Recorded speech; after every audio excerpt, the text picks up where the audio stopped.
Welcome to the deep dive. We have an absolutely extraordinary stack of sources today. We really do. They describe this sudden, truly seismic shift in South Asia, a geopolitical event so massive it saw three nuclear-armed nations move not toward conflict, which is what you'd expect. Toward unification. Exactly. We are talking about the narrative of what the sources call the Great Uprising and the eventual, almost unbelievable birth of the Bharatiya Federation. And this story, it's just utterly unique because it defies every single conventional geopolitical prediction. Every single one. We are not tracking a revolution driven by, traditional military force or high-stakes diplomatic meetings in Geneva. Not at all. No. Instead, we're looking at a transformation. And the sources use this specific phrase, a civilizational repair. Yeah. That was catalyzed by four converging, almost unbelievable forces. Okay, let's break those down. First, an invisible, omniscient AI system. Second, a quiet, almost reclusive, prophetic monk. Third, a massive, spontaneous political uprising that sweeps across three entire nations. And finally, and this is maybe the most crucial part, a shared, non-sectarian philosophy rooted in this ancient concept of cosmic order, or Dharma. That is the mission for us today, to really understand how these elements, the technical, the political, and the spiritual, how they all interlocked to just completely dismantle a culture of fear and redraw the map of the subcontinent. And we're going to trace this chronologically because that's how the sources lay it out. Yeah, it's the only way that makes sense. We're starting with the invisible war, the one fought in the deepest shadows of intelligence. And we'll end with the creation of what might be the world's largest political entity, one based on radical transparency. It's an incredible narrative. Let's unpack this. What's immediately striking, I think, is the setting that the sources spend so much time on. The whole narrative opens during the most oppressive time of the year. The pre-monsoon heat. The pre-monsoon heat, yeah. It's blanketing cities like Bangalore, Delhi, Srinagar, and Dhaka. And this physical environment, the heavy, suffocating air, it's not just weather. No, it's explicitly compared to an occupying army. Exactly. It mirrors the intense political tension that had plagued the region for, nearly 8 decades? One account describes the air in Delhi pressing down like the lid of a copper tandoor. It's visceral. And the mechanism that finally shatters this oppressive calm, it isn't a missile launch or a diplomatic note. It's lines of code. Lines of code written in a very specialized, very secret facility. Our sources direct us straight to a basement in Bangalore. This is where India's intelligence agency, R&AW, completed something called Project Chakradhvaja. Chakradhvaja. The name itself is so significant it evokes the moving wheel of time or maybe justice. A wheel that turns. Right. And this was the centerpiece of the entire initial shift. It was an AI-powered system designed by a lead scientist named Arav. Now, Arav's goal went so far beyond traditional counterterrorism intelligence gathering. This wasn't just about listening in. Not even close. His focus was achieving operational omniscience over Pakistani extremist networks, specifically Jaish-e-Mohammed, JeM, and LeT. And by omniscience, we mean what exactly? The system was designed not merely to intercept enemy communications, but to subtly, continuously, and undetectably rewrite them. Okay, we need to slow down right there because that concept it's fundamental to everything that follows. The mechanism is vital. It is. The core of the system wasn't just, deep learning on language patterns. It was what Arav called his river model. We're told this model treated language and chatter not as static data packets, but like water flowing across a cultural and tribal terrain. Can you elaborate on why that distinction was so revolutionary, treating communication as a flow? Yeah, that's the key. The river model used a fusion of advanced linguistic anthropology and machine learning. So by mapping the entire cultural context, the specific dialects, the historical slang, tribal loyalties, even the internal unspoken hierarchical structures, it understood the context of every communication. Not just the words. Not just the words, the subtext, the meaning behind the words. Think of it this way. Traditional espionage listens to a river, right? Sure. But the river model mapped the riverbed itself, the entire watershed, the currents, the eddies. It could predict not just what might be said, but how a specific message would be interpreted, adopted, and then acted upon by a specific group in Khyber Pakhtunkhwa versus, say, a different cell in Karachi. So it's hyper-contextual. Extremely. And this deep cultural context allowed it to inject these tiny, minimal overrides that appeared entirely native to the communication stream. It was a whisper, not a shout. So it wasn't just a ghost in the machine. It actually became an accepted, trusted part of the machine's own voice. That's a perfect way to put it, yeah. And the first test of this incredible capacity was, well, it was deceptively simple. Almost anticlimactic in how it was carried out, but absolutely terrifying in its geopolitical implication. R&AW authorized what the source calls a minimal override command. It's a tiny change. Tiny. It was sent to Karachi Node 4, instructing a local cell to change a meeting time from 1800 hours to 1800 hours, just 30 minutes. The system performed perfectly. The response came back almost instantly, and it was chilling. Message accepted, no suspicion detected. Wow. That was the moment. That was when R&AW and his team realized they hadn't just built a tool for surveillance. They had built a tool for silent, preemptive control. And the source material, it really captures R&AW's realization perfectly. He speaks of it almost reverently. He does. He says, for the first time since independence, we know everything they know. But then he delivers the line that defines the next stage. The really scary line. And soon, they will know only what we allow them to know. I find it genuinely unsettling that an AI system was the direct catalyst for a spiritual and political awakening, precisely because it rendered conventional human conflict, obsolete. That's the core takeaway of this entire first section. The system allowed India to completely bypass the messy, reactive, often bloody process of counterterrorism and move straight into operational control. The enemy combatants were now, what did the sources call them? Shadows that don't know their shadow. Chilling. They were operating on a rewritten script, completely unaware of the invisible digital hand controlling their every move from over 1,000 miles away in Bangalore. So this initial test, this 30-minute time change, it was quickly and dramatically scaled up. Oh, immediately. And it led to this shockwave of confusion across Pakistan's entire extremist landscape. Chakradhvaja instantly began dismantling operations in Khyber Pakhtunkhwa and Karachi. How rapid was this collapse? It was instantaneous and it was systematic. The sources describe the disintegration of these networks so vividly. They say they unraveled like a shawl whose single loose thread was pulled by fate itself. That's poetic. It is. And it's because the system wasn't trying to decrypt messages after they were sent, which is the old way of doing things. It was disrupting the coordination before any action could even be planned, let alone executed. And we have these specific, almost darkly humorous anecdotes detailing the confusion on the ground. Yeah, the human element. The LeT operatives in Karachi, for example, arguing fiercely amongst themselves over meeting times that had been changed remotely from Bangalore. And they're blaming everything from malfunctioning burner phones to the oppressive summer heat. Anything but the truth. They genuinely believe their communications were being distorted by physical factors, never once suspecting the invisible hand that had, as the source says, rewritten the script of their existence. And this operational disruption, this confusion, it quickly translates into concrete law enforcement victories, right? Yeah. Immediately. Chakradhvaja started guiding Pakistani law enforcement, the provincial CTD officers, to intercepts that they would never, ever have predicted.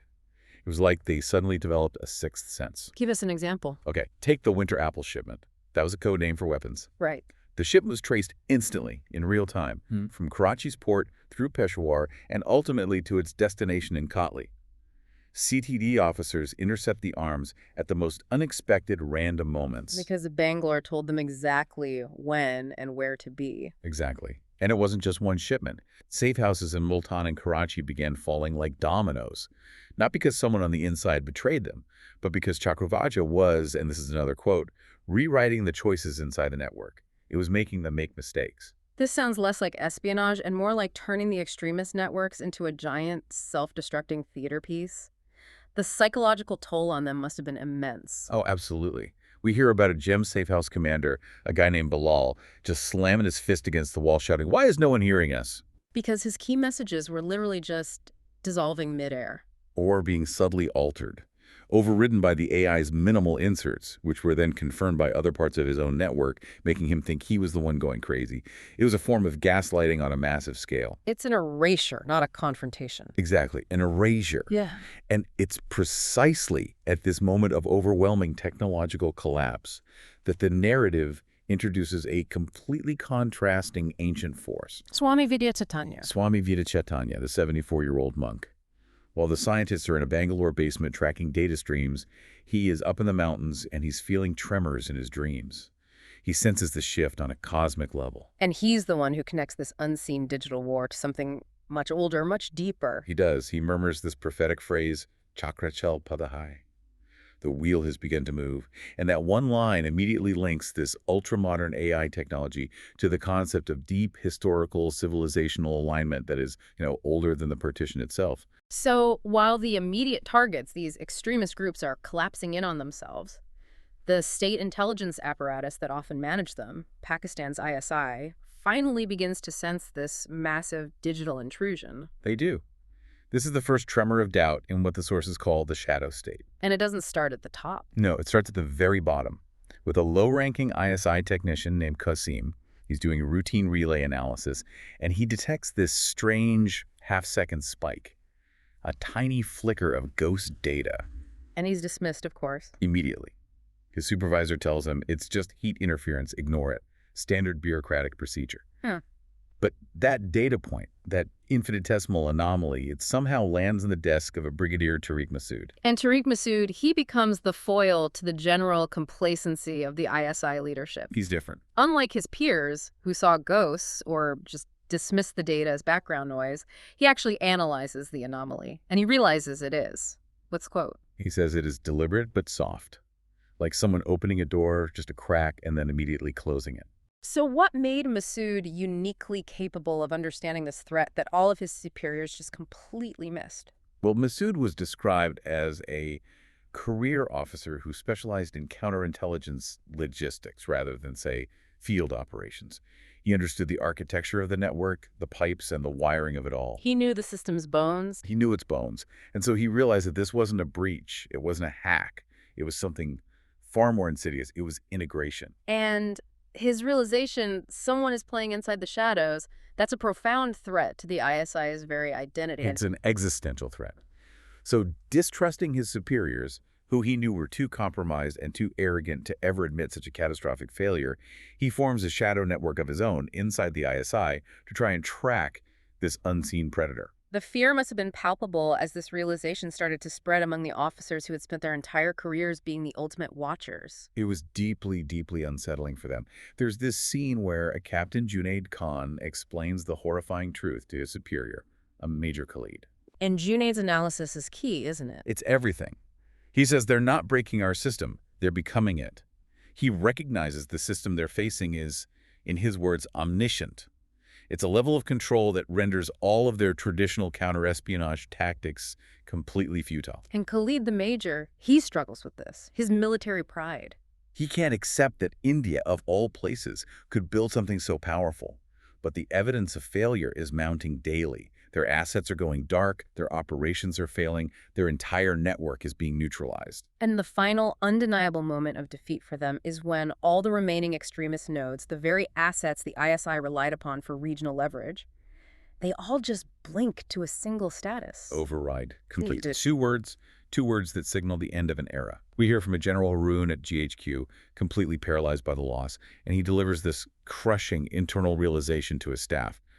Without them, meaning the extremists, we have no cards left. Their shadow power, that unofficial leverage they held regionally and domestically, it was just gone. Instantly stripped away. The military intelligence complex was forced to confront the fact that they weren't being hunted by another state's field agents. They were being outthought by insight, powered by a machine. And that set the stage. The collapse of political control was now inevitable because the deep state's primary weapon, which was fear and controlled chaos, had been silently, completely neutralized. So Chakradhvaja creates this necessary silence. A profound silence. The deep state's entire foundation of fear is just dissolved. But, as we know, nature abhors a vacuum. And into that geopolitical silence pours this massive political uprising, one driven by popular rage and, crucially, by these powerful unifying metaphors. The initial spark for the movement on the ground, it was focused on a very immediate political resentment. The imprisonment of Imran Khan. The imprisonment of the former leader, yeah. He was held for 17 days in solitary confinement on charges that were widely seen by the public as completely flimsy. And this outrage became the catalyst.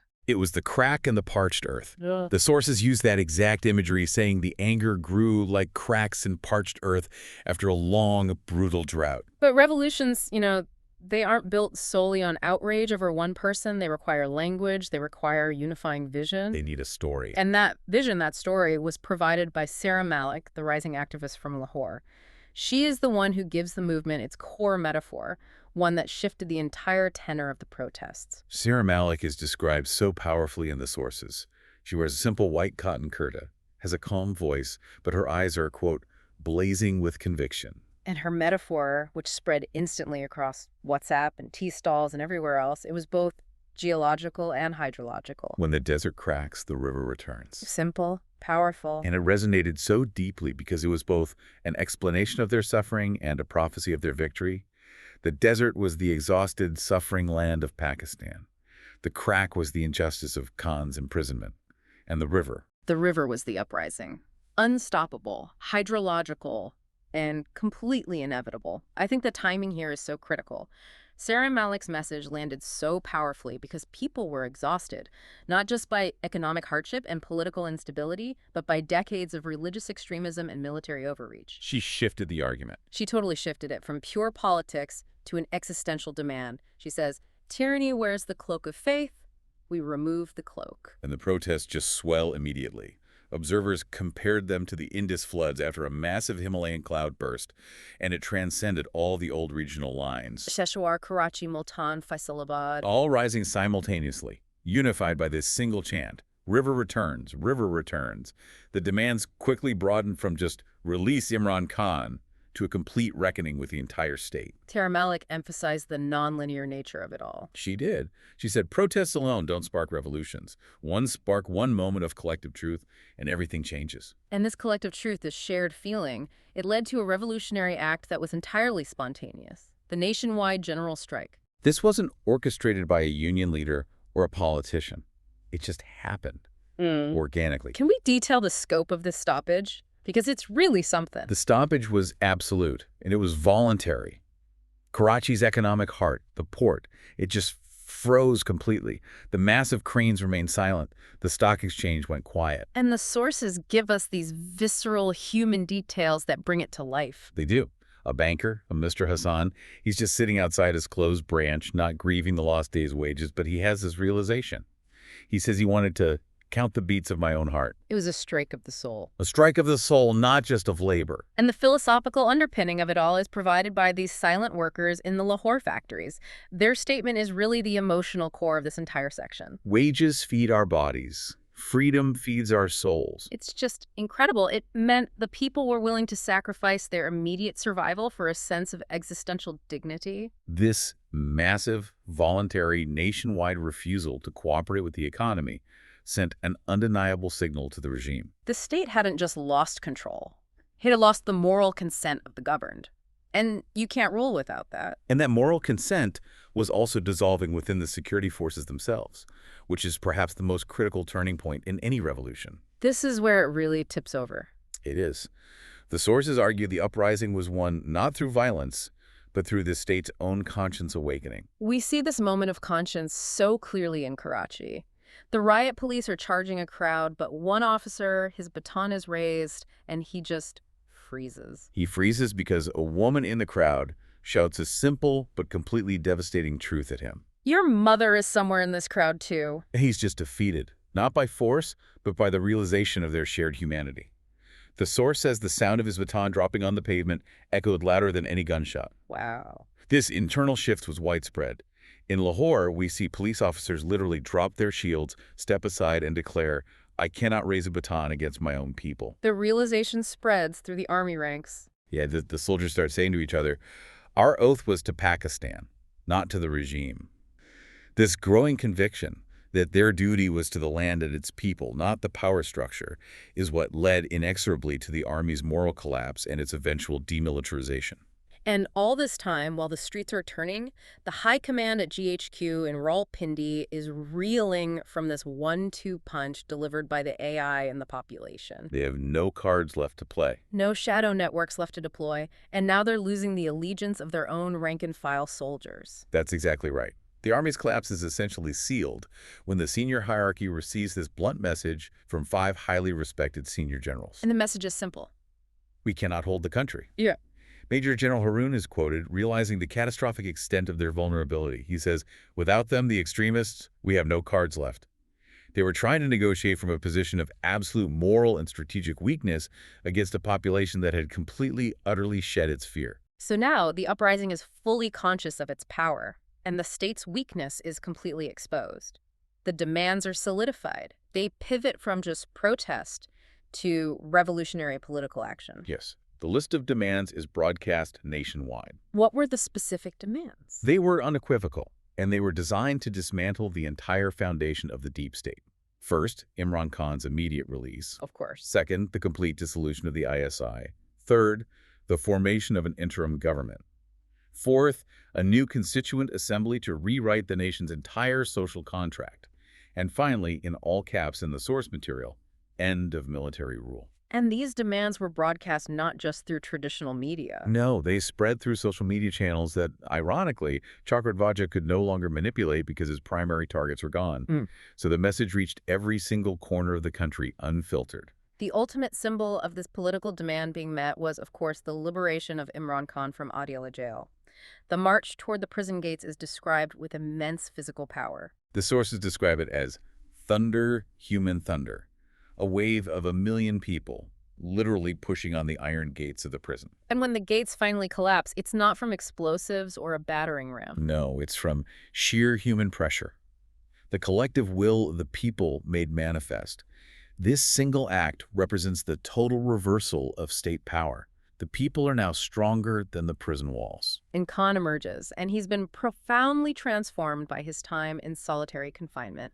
His first words from the rubble are so significant, they link his personal experience to the national one. He says, "I died in this prison, and I was born again." And this personal rebirth, it drives his defining speech, which he delivers immediately upon his liberation. He moves beyond just political grievance. Way beyond. He embraces Sanatana Dharma. He explicitly speaks of returning to the Dharma of rivers, mountains, justice, and truth, which he calls the older civilizational code of the subcontinent. And he emphasizes that Dharma is what Pakistan was denied for 75 years. He sees it as this cosmic law of justice and order that transcends the political structures of the state. And he makes a crucial clarification. He says, "I did not convert. I remembered." That distinction, conversion versus remembrance, is pivotal, isn't it? It foreshadows the deeper spiritual shift we're about to get into. Absolutely. But that spiritual force is immediately amplified by a devastating political consequence. The ISI files leak. The timing was revolutionary perfection. Coinciding exactly with Khan's release, thousands of classified ISI documents just flooded the internet. The hashtags #ISIFiles and #TruthDay start trending globally. And the content was damning. Beyond damning. Detailed torture testimonies, secret funding records proving the ISI's direct involvement with extremist groups, election manipulation logs, lists of disappeared students and dissidents. It was all there. The deep state, as the source says, unravels in public like a rotten tapestry finally exposed to sunlight. It solidifies the public's rage and confirms the absolute necessity of the ISI's abolition. The political vacuum that Chakradhvaja created was now filled with this overwhelming public demand for truth and justice. So the political system is now broken. The deep state is exposed. But the sources are really insistent that this revolution wouldn't have been sustainable, let alone unified, without a radical spiritual and civilizational transformation. A shift in identity. Exactly. A shift from an identity rooted in an exclusive, often weaponized religion to an identity rooted in a shared cosmic order. The hardline clerical establishment, seeing their entire power base threatened by this new civilizational discourse, they launched the inevitable counterattack. Maulvi Ghazanfar issues a swift fatwa. He does. He declares the protesters haram, or forbidden, and calls for sacred force to purify the land from secular chaos. It's the standard playbook. But this time, it doesn't work. The authority landed with, as the sources term it, rot. The traditional levers of religious control just failed completely. The public had been exposed to too much truth, and their fear had been neutralized. A tailor throws his radio against a wall, a shopkeeper turns off his TV, a mother weeps in the street asking, how dare he call him a kafir? This moment demonstrates a crucial distinction they were making. They weren't rejecting their faith. Not at all. They were rejecting the misuse of faith. the Islam of fear, as they called it. And this public rejection led to one of the most powerful symbolic acts of the entire revolution. It's called the Night of the Broken Minarets. In Lahore, protesters surround a major mosque, but they are meticulous. They are incredibly precise. They intentionally tear down only the adjoining pulpit. The pulpit that was used for hate sermons and political messaging, the minaret itself, the symbol of the mosque, remains untouched. That is an extraordinary act of precision. They're surgically separating the sacred space from the political infrastructure of fear. The minaret remains intact, marking the mosque as a sanctuary, while the pulpit, which they called the throne of tyranny, is destroyed. And the resulting slogan, which goes viral instantly, is a perfect statement of this new theological distinction. Faith stays, fear falls. And this symbolic act, it fuels a grassroots reinterpretation of faith. A whole new theology starts emerging from the common people. It does. And the sources provide these powerful individual voices that capture it. A Karachi fisherman defines his simple Islam. Feed the poor. Do no harm. A young man states plainly, "We are done letting fear speak for God." And then there's the slogan that becomes the anthem of a generation. It originates from a climber, a woman named Sarah Baig in Skardu. Religion should be a boat, not a whip. Exactly. It's about a vehicle for spiritual journey, not an instrument of control. This sounds like a societal consensus forming around a universal ethical code they're calling Dharma, rather than specific religious dogma. The public is finding common ground in these simple humanist principles of justice and duty. That consensus is precisely what defines the Sanatana uprising. The sources are very careful to contextualize Sanatana Dharma, or the eternal law, not as some kind of sectarian Hindu movement. Right, it's not about religious triumphalism. Not at all. It's framed as a return to shared subcontinental ancestry, the civilization before carved borders, before partitions, before dogmas. It's portrayed as a freeing of identity from misuse, a reclaiming of the land's ancient cosmic order. It's basically an anti-fear platform of accountability and justice. So this is less about specific rituals and deities and more about adopting an ethical structure where justice is inherent to the state itself, correct? Precisely. And it manifests in this massive wave of identity shifts that are described as remembrance. We see these symbolic conversions like doctors in Lahore signing public declarations of loyalty to truth. Their professional oath is now fused with a civilizational one. And spiritual shifts. Spiritual shifts, yeah. Sure. Women in Karachi are chanting Sanskrit mantras they learned in school as children, their voices echoing the waves on Clifton Beach. And the new political chant that replaces all the old ones is, "We are the children of Dharma." This really sounds less like a revolution and more like a collective memory returning to the surface. It's addressing the fundamental spiritual vacuum that was created when the political and religious structures both failed the people. And this act of remembrance has immediate, profound political consequences. The ISI's power is formally and irrevocably buried. Following the leaks and the overwhelming public pressure, the Interim Council formally dissolves the agency. With a vote of 238 to 4 in Parliament, it's a landslide. This marks the final official death of the deep state. And in its place, the new organization that rises is the Civilian National Intelligence and Dharma Service. NIDS. NIDS, yeah. And its motto encapsulates the entire philosophical shift of the revolution. Truth is security. Truth is security. That one line says it all. Security is found in transparency, not in shadows. NIDS is explicitly designed for accountability, transparency, and anti-corruption. Its agents are trained not in covert action, but in open-source intelligence and data ethics. So it's a complete structural reversal of the previous state apparatus. A total reversal.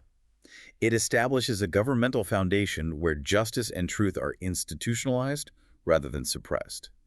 And this transformation ensures that the very system that enabled Chakradhvaja's success cannot be turned against the people in the future. Okay, so the internal fear structures in Pakistan have been neutralized and replaced with this new commitment to Dharma.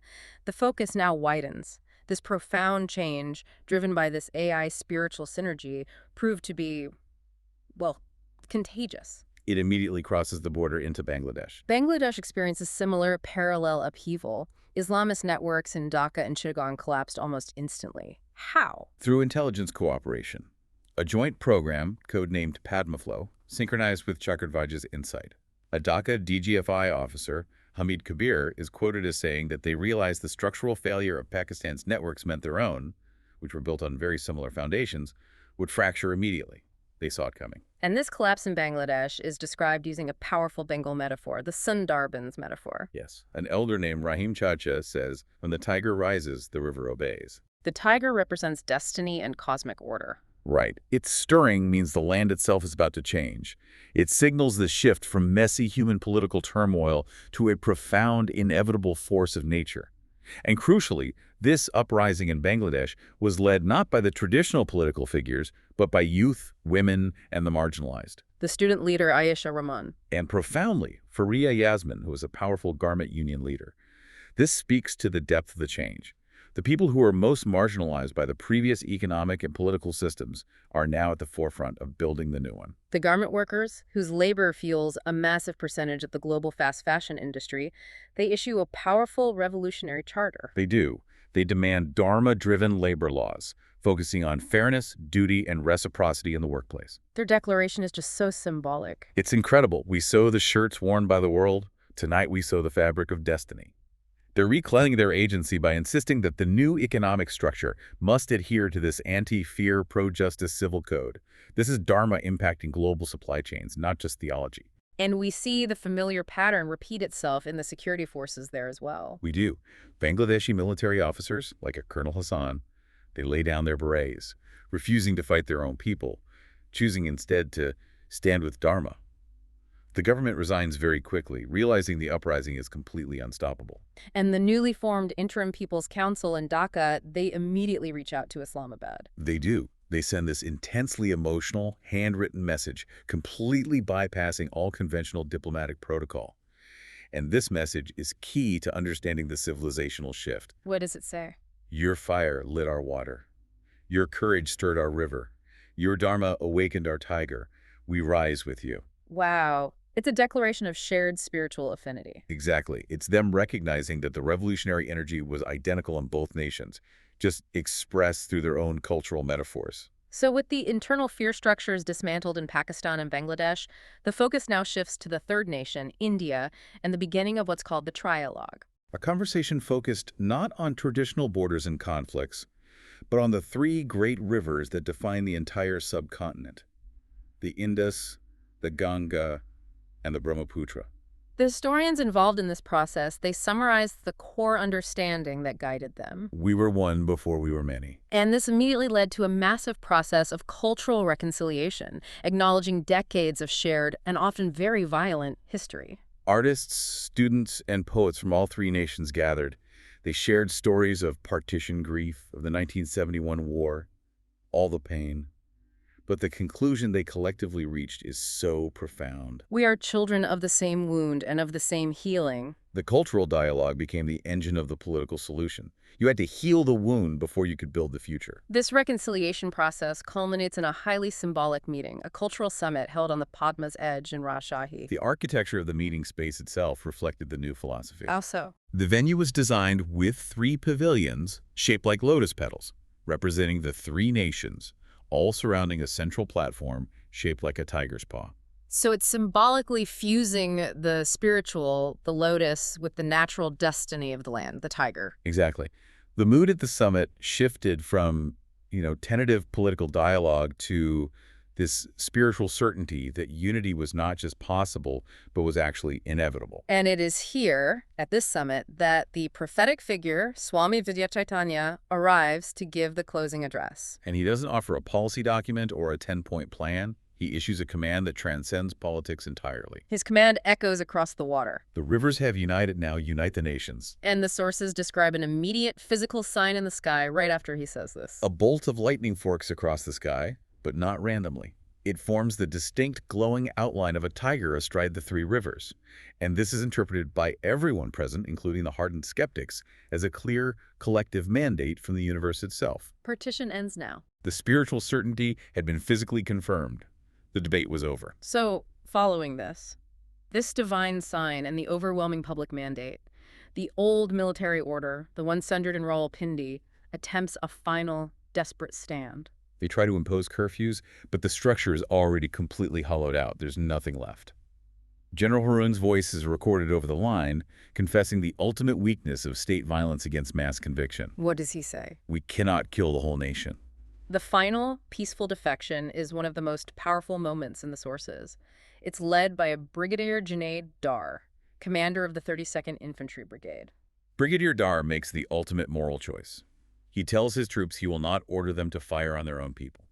And one by one, the soldiers respond by removing their helmets and placing them on the ground. A moment of silent, profound moral surrender. They then march out of their barracks, rifles pointed upward, a salute to the people, acknowledging their new allegiance is to the land, not the regime. And meanwhile, back in Islamabad, the parliament is finalizing the legal dismantling of the military state.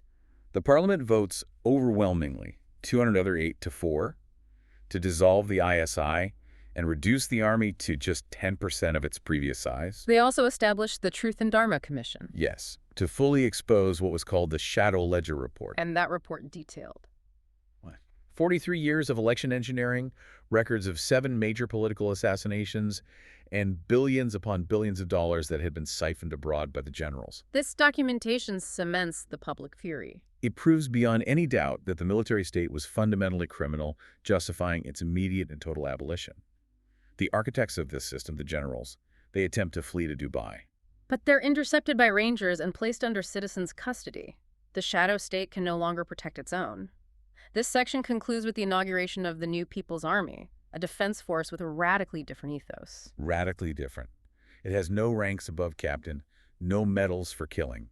It's a purely defensive force. And they take a new oath that summarizes the entire civilizational change. The oath is, I stand for Dharma, justice, and the peace of the subcontinent. The monk, Swami Vidyakitanya, confirms the new role of this force. He says, a sword in the hands of Dharma is not a weapon, it is a shield.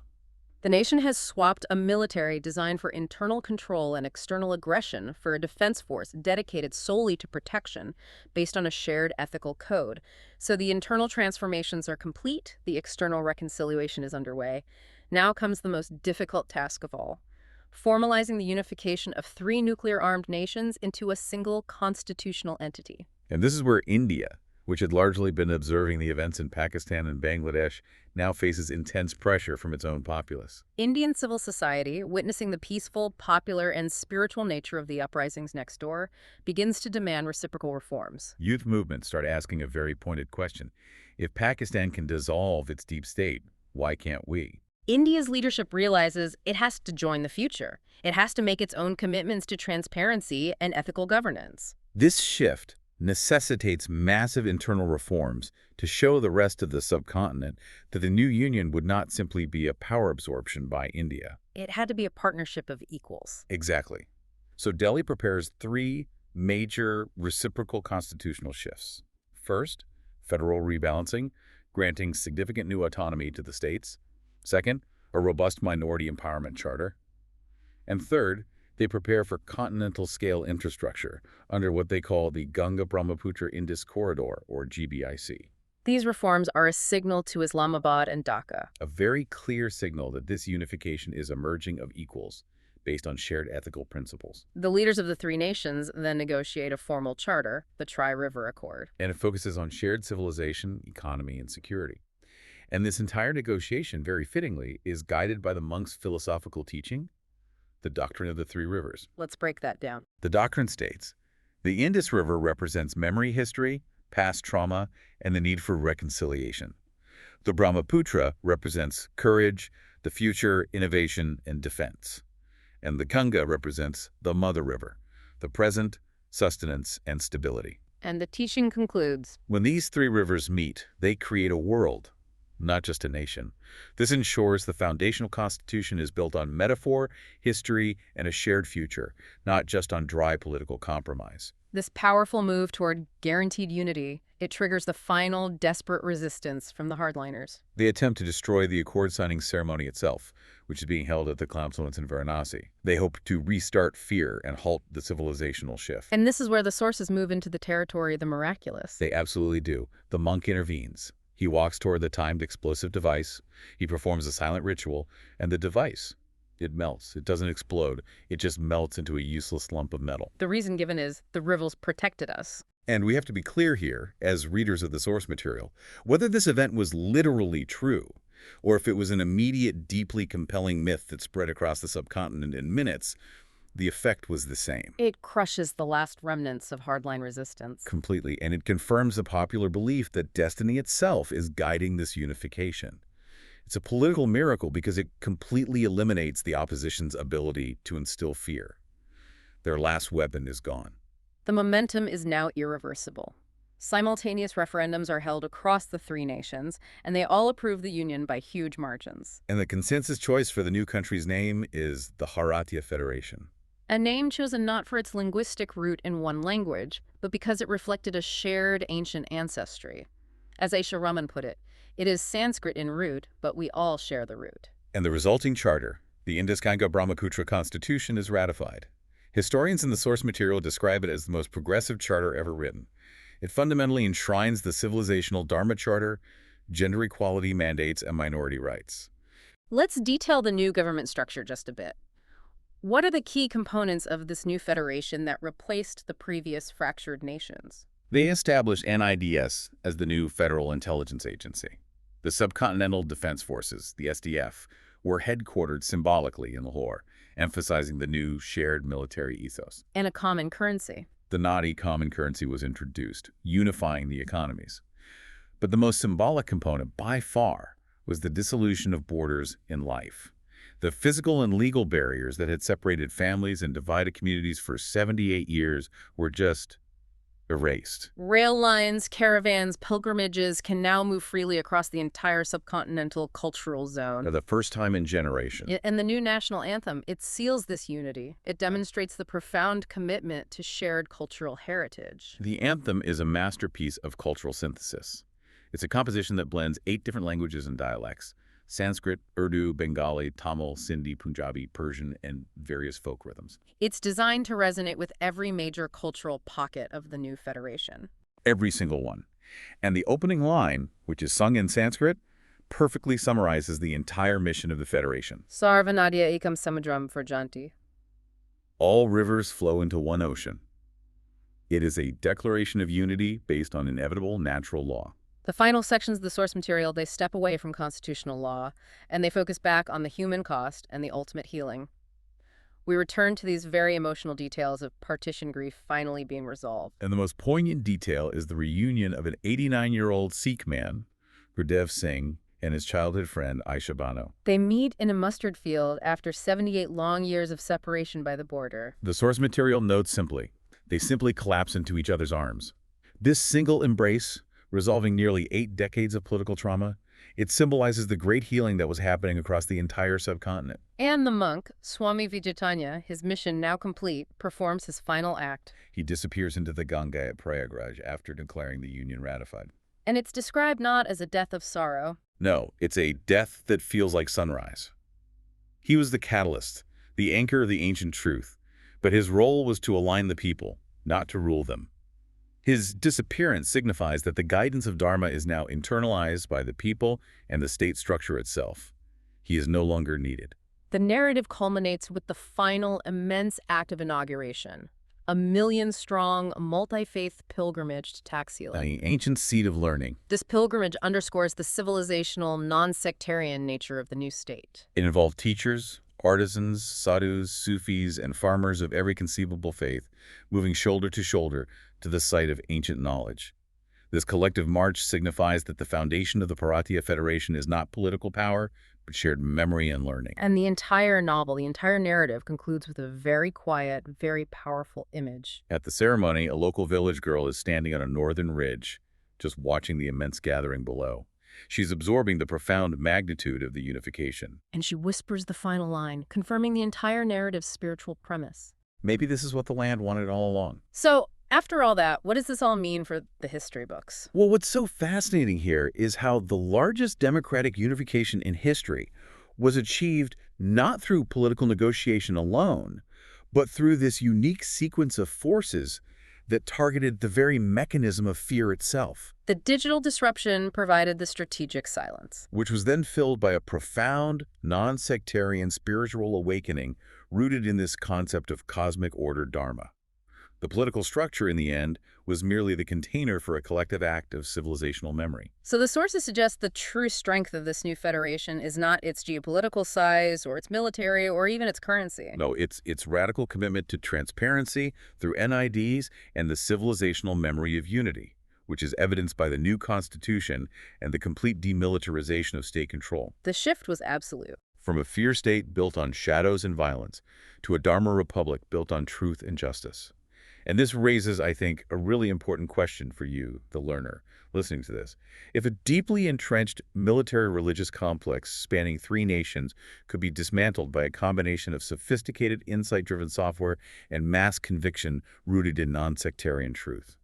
Then what unseen structures might be governing your own reality? Exactly. What institutions in your world are built primarily on fear and maintained by a lack of consent? And what would it actually take for the people to simply stop affirming their power? Thank you for joining us on this deep dive into the return of the subcontinent and the birth of the Bharat Federation. Keep learning, and we'll catch you next time.